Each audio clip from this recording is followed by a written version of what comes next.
Ja, så går vi i gang med at prøve at tegne noget i skitsen. Og det første, jeg vil tegne, det er bare linjer. Så op i min sketchlinje heroppe, der vælger jeg det første, nemlig linje, line. Det kan du også vælge ned i Create-menuen, der har vi det samme, og vi kan se, at genvejen er L for den. Og vi kan også tydeligt se, at man kan tegne lige streger, og man kan holde musen nede, og så kan man lave arcs, som det hedder, sådan buer også. Så hvis vi prøver en gang, og de hurtigt tegner en linje, jeg klikker ind i centrum i 0,0, og så trækker jeg op, og så ofte så vil man nu indtaste, hvor mange millimeter man skal bruge, for eksempel 80 millimeter. Sådan.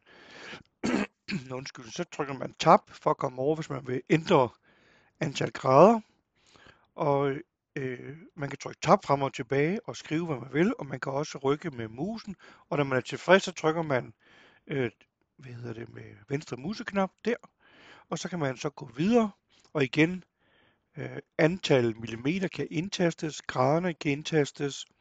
Her kan vi se sådan cirka, hvor mange grader vi tager, men hvis jeg nu siger, lad os gå 70 millimeter ud. Hvis jeg klikker og slipper, så laver den en ny streg, men hvis jeg klikker og holder musen nede nu, det gør jeg her, så holder jeg nede, og så trækker jeg videre, mens musen stadigvæk er nede, venstre museknap.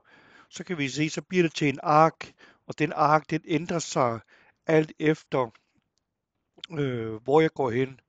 Hvis jeg vil lave en halv cirkel, jamen, så kan jeg sådan gå halvvejs ud, og så lave et punkt der, og så trække videre. Men jeg kan også bare, hvis nu siger, at vi går herhen til, der, så slipper jeg. Og når jeg så går videre nu, så fordi jeg har sluppet den, så vil den begynde at lave en lige linje, så for eksempel hernede til der, og så tilbage ind i det første punkt, og så laver den en fuld model, og det kan jeg se, ved den er blå, og så trykker jeg Escape. Så på den måde, så kan vi tegne ting med linjeværktøjet.